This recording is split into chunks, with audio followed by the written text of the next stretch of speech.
한때 대한민국에서 가장 흔한 꿈은 사장님이었습니다. 회사원이 퇴근 후에 꿈꾸던 이름, 은퇴자가 마지막으로 붙잡았던 희망, 그리고 나도 한번 해보자라는 수많은 결심의 종착지. 하지만 지금 그 사장님들이 조용히 사라지고 있습니다. 불타는 것도 아니고 폭발하는 것도 아닙니다. 그저 문을 닫고 짐을 빼고 연락처에서 지워지고 기억에서 지워집니다. 오늘 우리는 장사가 안 된다는 말 뒤에 숨은 진짜 이유를 이야기하려 합니다. 이것은 게으른 자영업자의 실패 이야기가 아닙니다. 룰이 바뀐 시장에서 끝까지 남아있으려 했던 사람들의 기록입니다.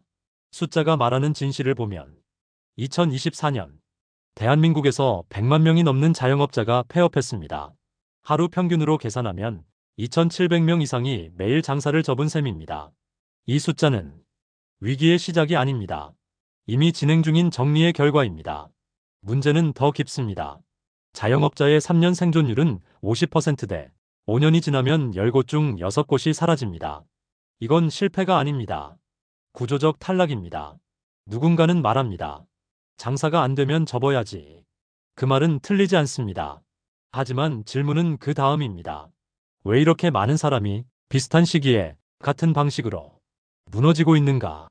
내수의 붕괴는 소비의 실종이 아닙니다. 사람들은 이렇게 말합니다. 요즘 소비가 줄었잖아요. 하지만 정확히 말하면 소비는 줄지 않았습니다. 쪼개졌습니다.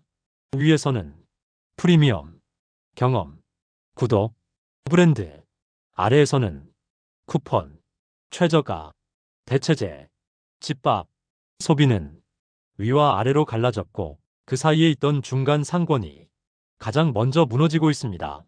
동네에서 무난하게 괜찮은 집, 바로 그 집들이 하나씩 사라집니다. 특별하지 않아서가 아니라 지금 시장에서는 무난함이 가장 위험하기 때문입니다. 고정비라는 이름의 덫을 생각해 보겠습니다. 자영업자의 적은 경쟁이 아닙니다. 고정비입니다. 임대료, 인건비, 카드 수수료, 배달 수수료, 포장 비용, 공과금, 대출 이자. 문을 여는 순간부터 이미 마이너스에서 시작합니다. 예전에는 오늘 장사 안 됐다가 기분의 문제였다면 지금은 오늘도 적자다가 생존의 문제입니다. 그래서 요즘 사장님들은 이렇게 말합니다. 손님은 있었어요. 근데 남는 게 없어요. 플랫폼의 시대, 사장은 노출 경쟁자가 됐습니다. 이제 장사는 골목에서 시작되지 않습니다. 검색창에서 시작됩니다. 누가 더 맛있느냐가 아니라 누가 더 위에 뜨느냐의 싸움. 사장은 요리사가 아니라 광고주가 되었고 매출은 늘어도 정산서는 줄어듭니다.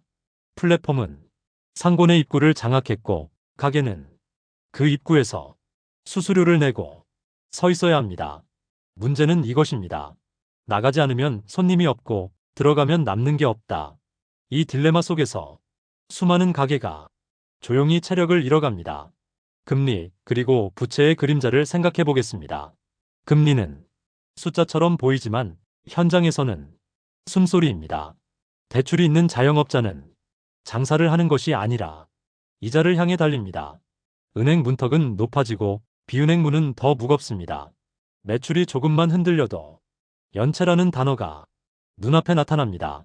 이 순간 사장은 결정을 해야 합니다. 버틸 것인가, 접을 것인가. 그리고 대부분은 조금만 덜을 선택합니다. 그 조금이 가장 비싼 선택이 될 줄 모르고 과잉 진입의 비극도 생각해 봅니다. 대한민국에서 자영업은 선택이 아니라 탈출구였습니다. 퇴직 창업, 조기 은퇴 치킨집, 명예퇴직 카페. 이 공식이 반복되며 시장은 포화됐습니다. 문제는 수요는 늘지 않았다는 점입니다. 가게는 늘었지만 손님은 그대로입니다. 이때 시장이 선택하는 방식은 하나입니다. 정리. 살아남는 곳이 잘해서가 아니라 버텨낸 곳만 남습니다. 지방 상권의 침묵까지 생각해 보겠습니다. 지방의 문제는 장사가 안 된다가 아닙니다. 사람이 없다입니다. 정확히 말하면 사람은 있지만 멈추지 않습니다. 차로 지나가고 온라인으로 주문하고 대형몰로 이동합니다. 가게 앞을 지나는 사람은 많지만 문을 여는 사람은 없습니다. 이때 사장님은 이렇게 말합니다. 사람은 많은데 손님은 없어요. 이 말은 상권이 이미 기능을 잃었다는 뜻입니다. 그럼에도 살아남는 가게들을 생각해 보겠습니다. 모든 가게가 사라지는 건 아닙니다. 살아남는 가게에는 공통점이 있습니다. 첫째, 작습니다.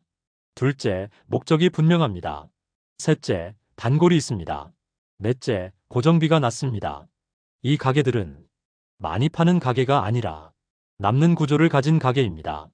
플랫폼을 쓰되 종속되지 않고 온라인을 입구로 쓰되 단골은 오프라인으로 데려옵니다. 정책이 해결하지 못하는 것도 있습니다. 지원금은 숨을 고르게 해줄 수는 있어도 패를 바꿔주지는 못합니다. 정책은 시간을 벌어줄 뿐 구조를 바꾸지는 못합니다. 결국 살아남는 기준은 단 하나입니다.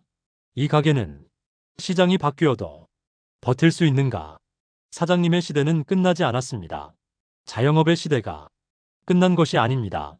아무 준비 없이 시작하는 자영업의 시대가 끝났을 뿐입니다. 앞으로 자영업은 꿈이 아니라 전략이 됩니다. 열심히 하는 사람보다 구조를 이해한 사람이 남습니다. 오늘도 어딘가에서 간판을 내리는 사장님이 있습니다. 그 선택이 패배가 아니라 탈출이었기를 바랍니다. 그리고 아직 장사를 하고 있는 당신에게는 이 질문을 남기고 싶습니다. 지금 이 가게는 버티는 중입니까? 설계된 상태입니까? 이상 자영업자의 몰락에 대한 경제 다큐멘터리였습니다. 내용이 유익하셨다면 구독, 좋아요를 부탁드립니다. 감사합니다. 21세기 경제브리핑이었습니다.